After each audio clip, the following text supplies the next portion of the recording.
चली जाइब नहीं हर जे छवाइब ना पालानी तबाह कइले बानी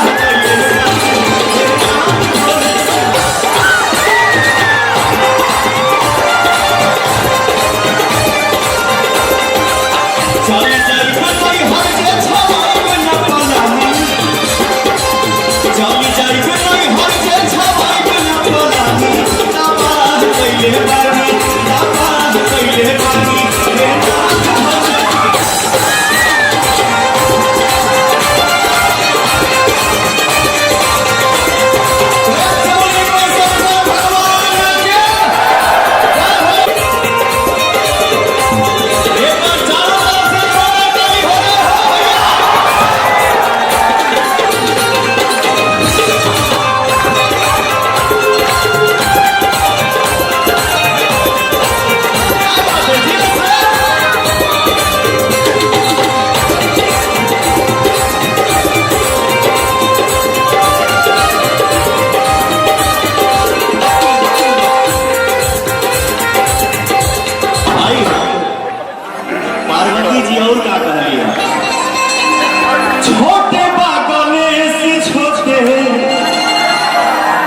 छोटे बागने से छोटे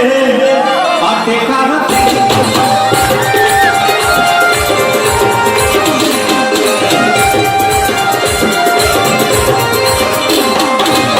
दोनों बाबू भी जानता दे होते नहीं ठीक हो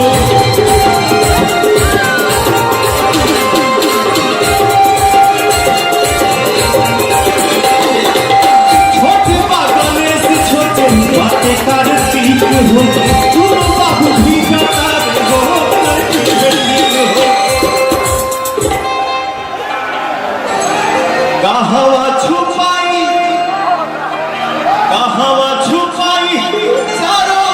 बरस पानी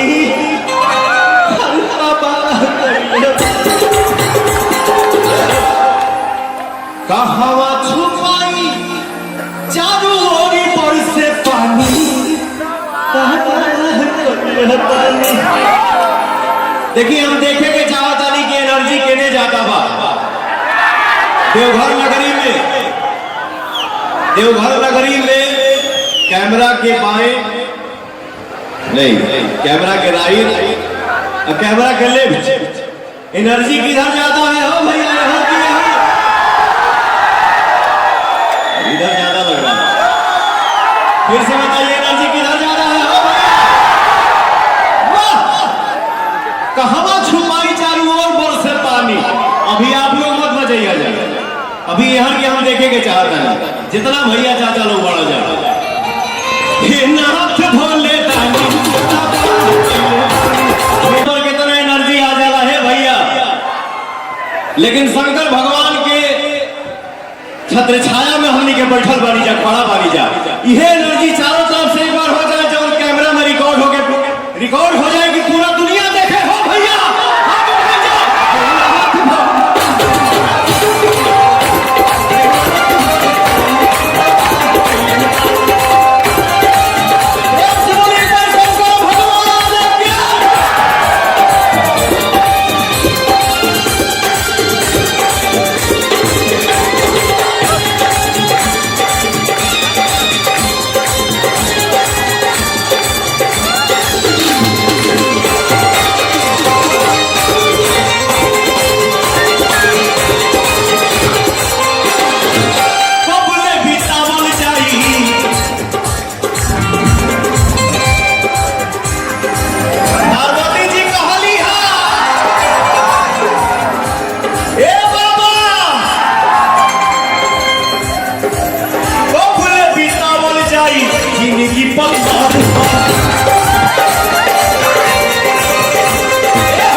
कितना नीक लागता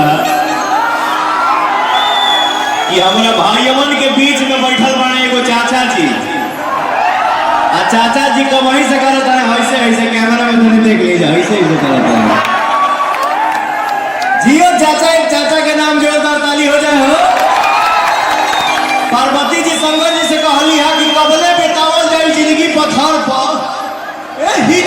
सुखी रही बाबूजी के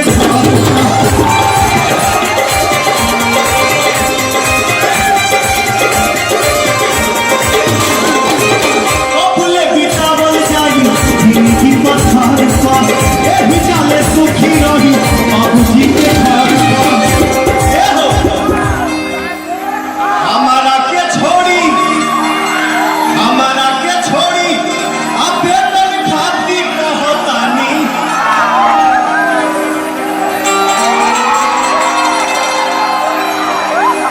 यो शेर वाह बड़े भैया के आशीर्वाद हमारे श्री अभय सिन्हा जी पिछली बार मॉरिशस में हमारा अवार्ड फंक्शन हुआ भोजपुरी का, दोबारा